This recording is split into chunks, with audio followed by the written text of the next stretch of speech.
2012, la vie de Michel bascule. Alors qu'il se balade dans cette rue commerçante de Charleroi, il tombe dans un trou sur un chantier mal signalé. Conséquence, une hanche fracturée et la perte totale de la vue.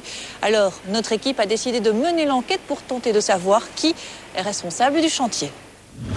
1er août 2012, 13h30. Le sol se dérobe sous mes pieds. Je me réveille une demi-heure après aux urgences au CHU de Charleroi. Depuis lors, ma vue est partie. Aujourd'hui, je ne vois plus rien. Ce jour-là, Michel, 78 ans, perd connaissance. Il n'a gardé que très peu de souvenirs de son accident.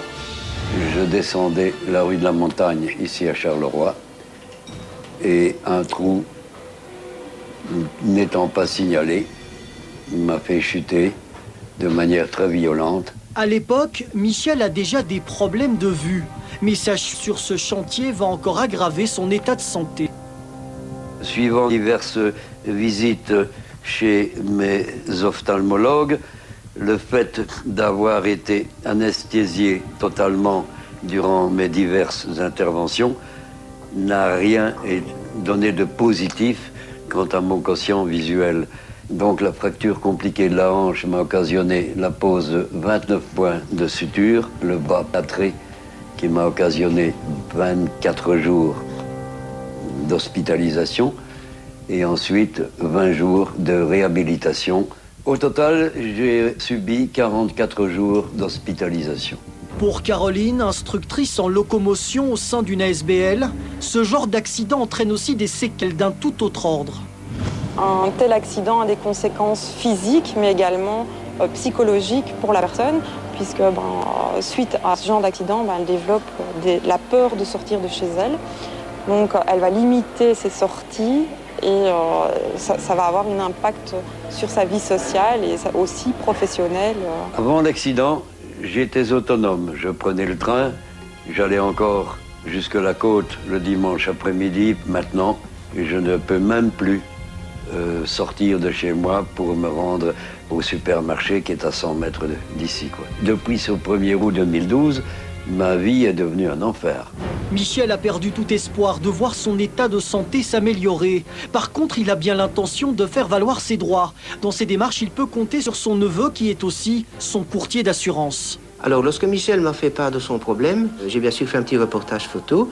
Et puis, bien entendu, j'ai pris contact avec les autorités de la ville de Charleroi. Et comme je le craignais, parce que c'est bien souvent le cas, on se rejette la balle. Oui, mais nous n'étions pas les seuls concernés par ce chantier.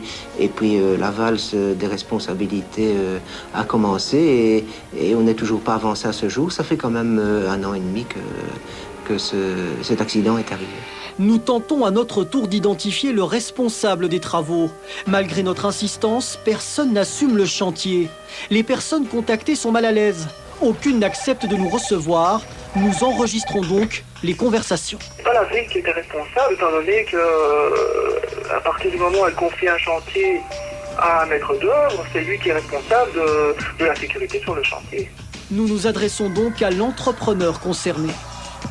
Donc vous estimez que vous n'avez pas de responsabilité dans cette affaire, quoi? Non, puisque ce n'était pas notre chantier, donc forcément, la chute a vraiment eu à un endroit où la société ne travaillait pas. Donc toute opération de génie civil, elle est de la responsabilité de la société. Écoutez, moi j'en ai pas de dossier à Charleroi, rue de la Montagne. Voilà, on patauge, on n'avance pas. En attendant, Michel est harcelé de demandes, de rappels, parce qu'il ne sait pas honorer les factures inhérentes à son hospitalisation et tout ce qui tourne autour. Durant mes 44 jours d'hôpital, mes animaux ont dû être surveillés tous les jours. J'ai dû payer, bien sûr, ces frais d'hôpital. Il est clair que la réclamation ne va pas se limiter aux frais médicaux. Il est certain qu'à côté de tout ça, il y a cette souffrance physique et morale, et sans compter d'ailleurs l'aggravation du problème visuel de mon oncle. Toute réclamation inférieure à 5 000 € serait indécente. Pour obtenir réparation, Michel Marc a décidé d'aller jusqu'au bout. Devant l'inertie donc de tous les intervenants, nous avons bien été obligés d'envisager cette fois-ci une procédure en justice.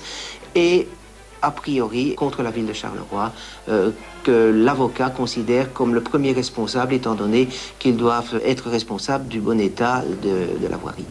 Je sais que la ville n'est pas coupable, mais responsable, oui.